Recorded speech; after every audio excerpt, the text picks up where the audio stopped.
आप सभी को मेरा नमस्कार। जय माँ भारती। पुण्याक्ष की कथा शुरू करते हैं। पुण्याक्षी एक अत्यंत ज्ञानी स्त्री थी, भविष्यवक्ता थी, जो भारत के दक्षिणी सिरे पर रहती थी। उसे शिव को पाने के लिए लालसा पैदा हो गई। वह कहने लगी कि शिव से मेरे को प्रेम हो गया है। उनकी पत्नी बनकर उनका हाथ थामना चाहती थी। उन्होंने फैसला किया कि शिव का अलावा किसी और से विवाह नहीं करेगी, क्योंकि वह करेगी। इसलिए पुण्याक्षी ने शिव का ध्यान आकर्षित करने के लिए अपने आप को उसके योग्य और उपयुक्त बनना शुरू कर दिया। वह अपने जीवन को सार्थक करने के लिए प्रत्येक क्षण पूरी तरह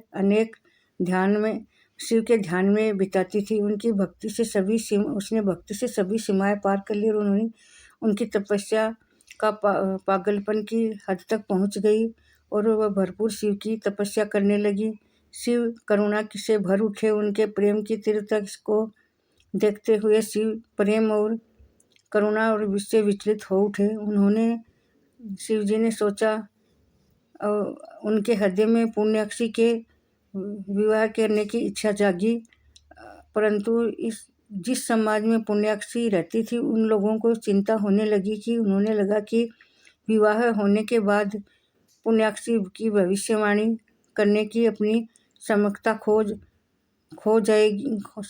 देगी। उनका मार्गदर्शन करने के लिए उपलब्ध कोई नहीं रहेगा। इसलिए उन्होंने पुण्याक्षी को विवाह रोकने के हर प्रयास किए कि पुण्याक्षी का शिव से विवाह न हो सके।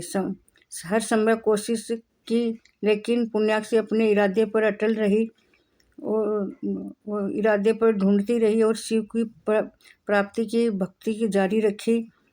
परंतु समुदाय के बुजुर्गों ने उन्हें रोकने को कहा। यदि पुण्याक्षी को शिव के विवाह से नहीं रोका तो कुछ गड़बड़ हो जाएगा। आप इस कन्या को अपनी पत्नी बनाना चाहते हो तो आपको कुछ शर्तें माननी होगी।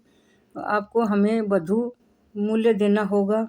शिव जी ने बदले में करुणा दिखाई और उनके विवाह की तिथि तय हो गई। वे भारत के दक्षिणी छोर की ओर चल पड़े, लेकिन पुण्याक्षी समुदाय के लोग उनके विवाह के खिलाफ थे।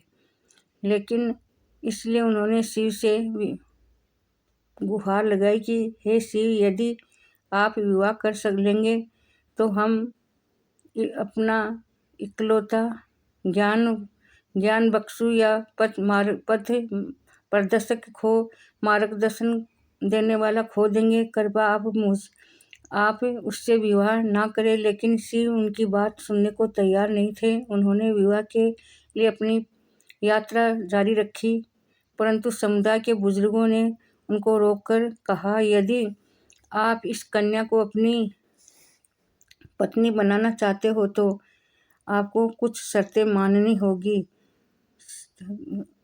आपको हमें वधू का मूल्य देना होगा। तो शिव जी से प्रार्थना की उन्होंने। शिव ने पूछा, वधू का मूल्य क्या है? यह जो भी है आप लोग को मैं जो भी मूल्य है वो सब आप लोगों को मैं दूंगा। फिर उन्होंने 3 चीज़ों की मांग की शिव जी से वधू के मूल्य के लिए। वधू के मूल्य के रूप में देना था बिना छल्लों वाला एक गन्ना, बिना धारियों वाला एक पान का पत्ता, बिना आँखों वाला एक नारियल चाहते थे। आपको वही वधू का मूल्य देना है। तो जय बोलो शिव भगवान की जय, पुण्याक्षी की जय। जय श्री राम।